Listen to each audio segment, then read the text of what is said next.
You see, in one way or another, you are gifted by God, and I'm not talking about just having talent.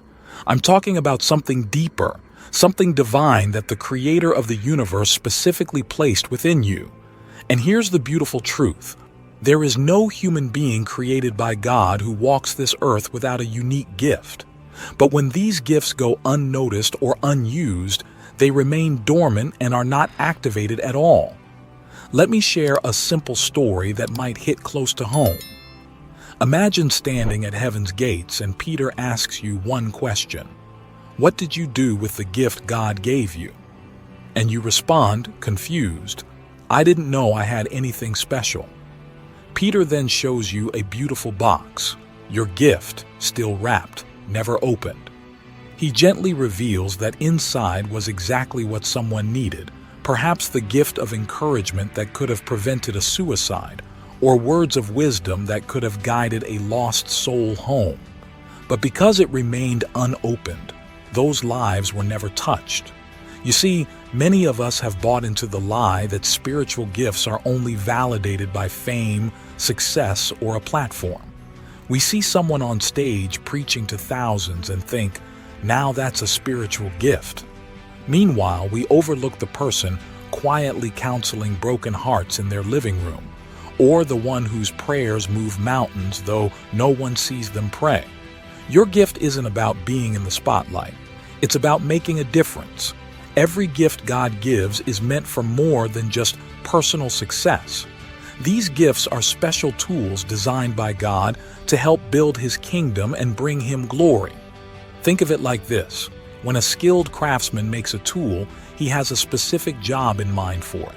So when God was creating you, He not only made you with a unique purpose, but He also placed within you a gift that can never be found anywhere else. Let's look at 3 signs that show you are spiritually gifted, how you can grow in your gift, and how to be a good steward in using it for God's purposes here on earth to manifest His kingdom.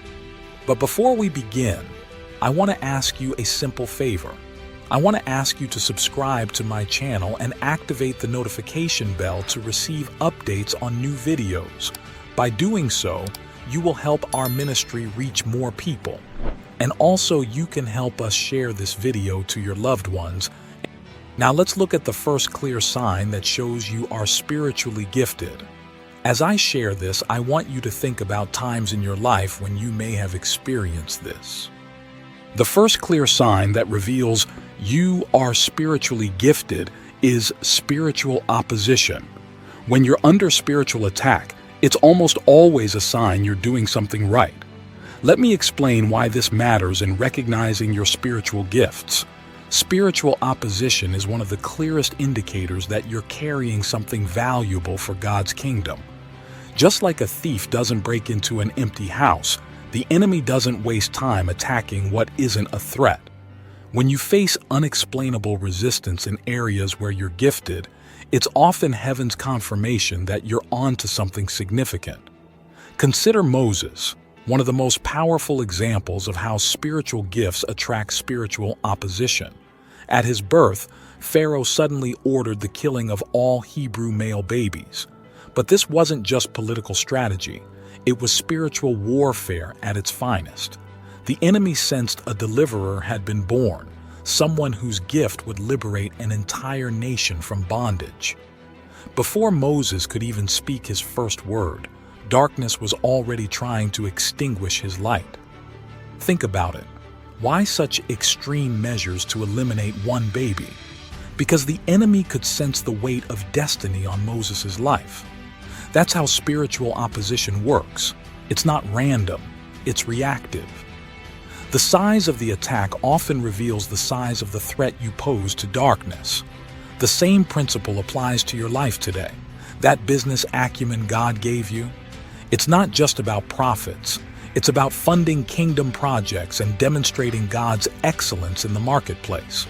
The enemy knows this, which is why you might face inexplicable obstacles when trying to establish your business. Your gift of communication, that ability to teach or speak. It's not just about sharing information. It's about breaking chains of bondage just like Moses did. No wonder you face intense spiritual resistance when you step up to minister. Remember, as the God of this world, Satan understands that your skills and abilities could lead millions to Christ.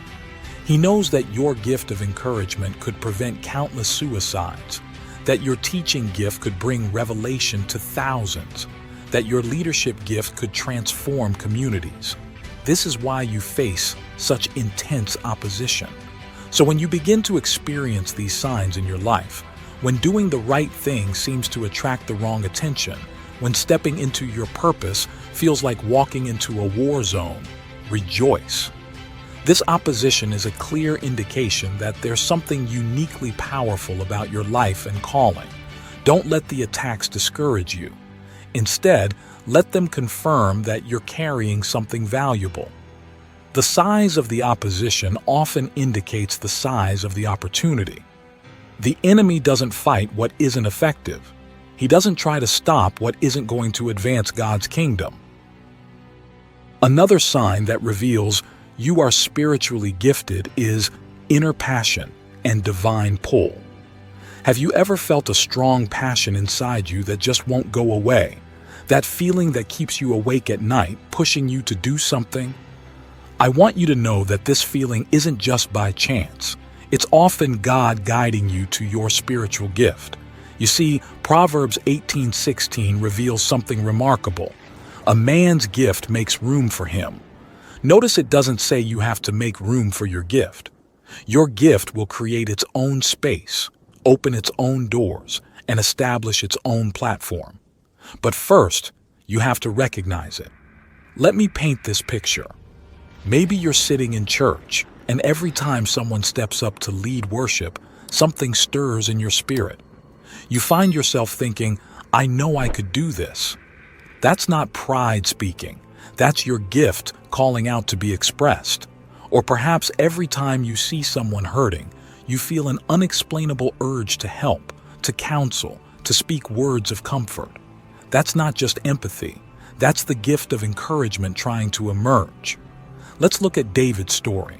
At just 17, this shepherd boy was already showing his leadership skills, even if it wasn't in the way most people would expect. While he was alone in the fields, watching his father's sheep, something amazing was happening. When lions and bears came to attack his flock, David didn't run away. He wasn't protecting those sheep for praise or rewards. Something deep inside him wouldn't allow him to do anything less than his very best. This same passion later pushed him to confront Goliath. It wasn't just bravery, it was his gift shining through. Here's what this means for you. Your spiritual gift often shows up as something you feel you really need to do. It's that ministry or service that makes you feel truly alive. Think about a choir member in a small local church. Many people might not see how important that role is, but the truth is, the enemy is afraid that you will realize you're not just a choir member. You are an essential part of God's orchestra, chosen to bring His presence to those who really need it. This service brings you joy that you can't explain, and a calling that keeps pushing you to act. When you work in your true gift area, you will feel a deep peace, even when things get tough. Yes, fear and doubt will try to creep in.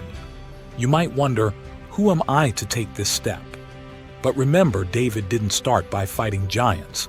He began by faithfully watching over sheep. Your gift might be showing up in small ways right now, but don't look down on these small beginnings. That fire in your heart won't go away because it's meant to stay.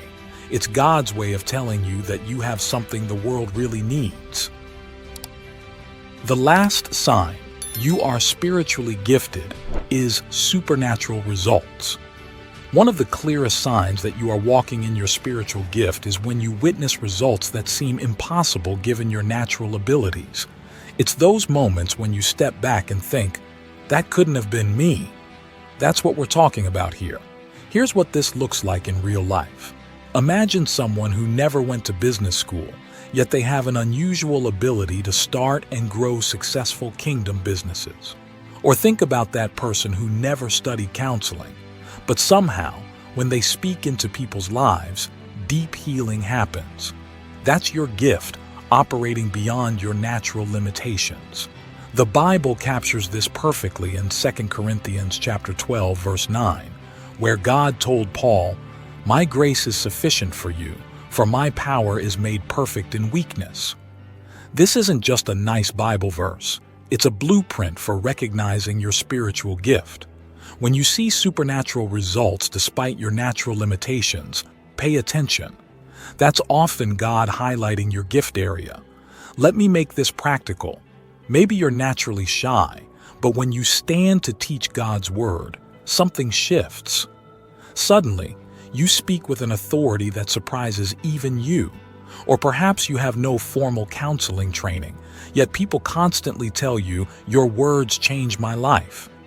That's not coincidence. That's supernatural enablement. Think about this. Moses stuttered but became God's spokesperson. Peter was an uneducated fisherman but preached a sermon that converted thousands. These weren't natural abilities. They were spiritual gifts in operation. Here's the key. Your gift often shows up in areas where you can't take credit for the results. When people say, "How did you know exactly what to say?" and you think, "I honestly don't know," that's a clue. When you see an impact that far exceeds your natural ability or training, that's often your gift at work. Sometimes you might even feel inadequate or unqualified. That's actually a good sign, because spiritual gifts aren't about your ability. They're about God's ability working through you. When you see an impact that exceeds your education, experience, or natural talent, that's often a clear sign you're operating in your spiritual gift. Remember, it's not about what you can do. It's about what God can do through you. Your limitations aren't obstacles to God. They're opportunities for His power to be displayed even more clearly through your life. These three signs work together like a divine confirmation. The enemy's opposition reveals what threatens his kingdom. Your inner burning pushes you through that resistance, and God's supernatural results prove it's His gift at work. This is the beautiful symphony of how spiritual gifts manifest in our lives. Now, I'd love to hear from you before we move on to the final part of this teaching. I'm curious, how many of you have experienced these signs? Perhaps you've encountered intense opposition in an area where you feel called, or maybe you've witnessed God working through you in ways that left you in awe. Please feel free to share your experiences in the comments below, as your story might be just what someone else needs to recognize their own gift. Now, let's shift our focus to something equally important: how to grow in these gifts and use them effectively for God's glory. Now that you've identified your gift, let's talk about something important: stewardship. James chapter 1 verse 17 reminds us that every good and perfect gift comes from above. Think about that. Your gift isn't just your talent. It's a divine deposit from the Father of lights. But here's the sobering truth. Being gifted doesn't automatically guarantee impact. Let me give you a powerful picture. Imagine God's kingdom as a magnificent building, and each of us is a block in that structure. A block, no matter how beautiful, if not properly shaped and positioned, becomes useless and is replaced. That's why stewardship isn't optional, it's essential.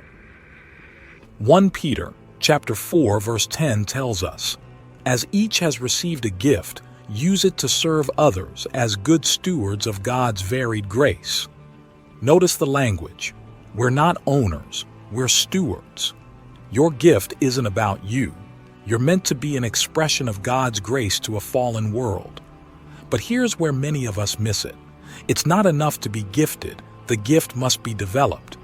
Proverbs says, "A man's gift makes room for him." But notice, it's not just any gift, but a refined one. That prophetic word you have, that leadership ability, that teaching gift.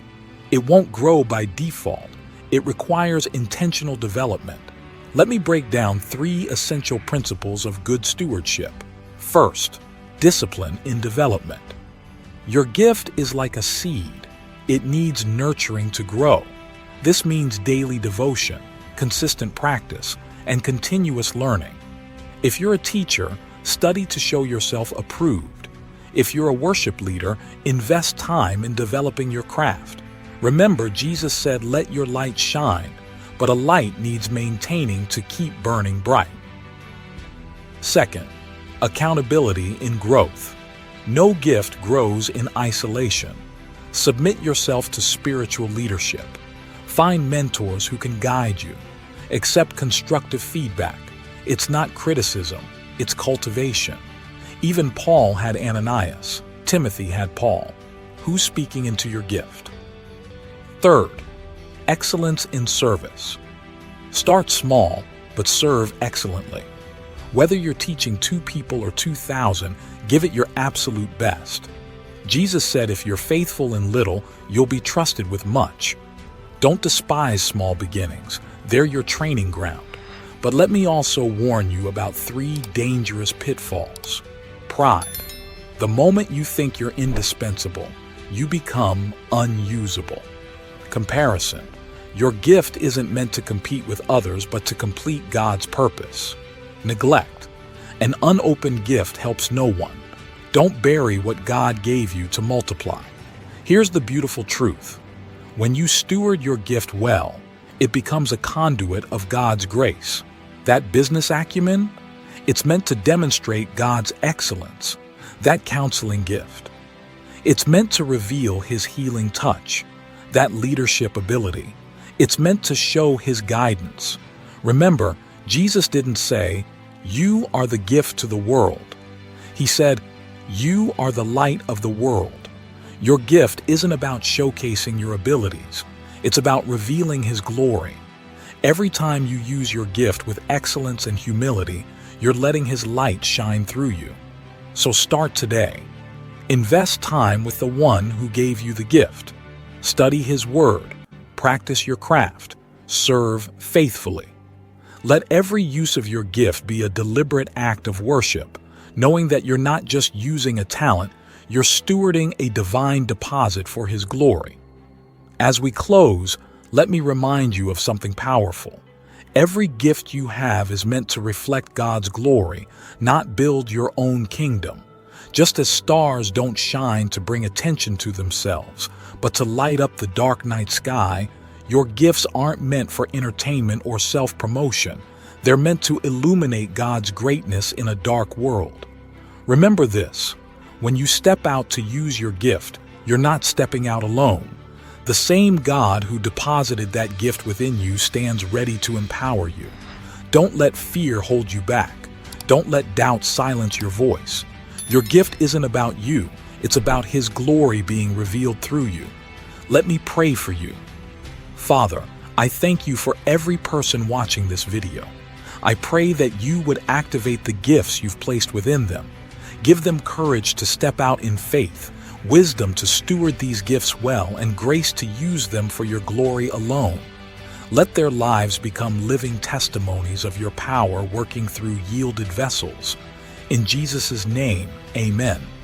If this message has blessed you, please don't keep it to yourself. Hit that like button, subscribe to our channel, and share this video with someone who needs to recognize the gift within them. And make sure to check out our other videos that will encourage and equip you in your spiritual journey. Thank you for watching, and remember, your gift isn't just about what you can do. It's about what God can do through you. God bless you.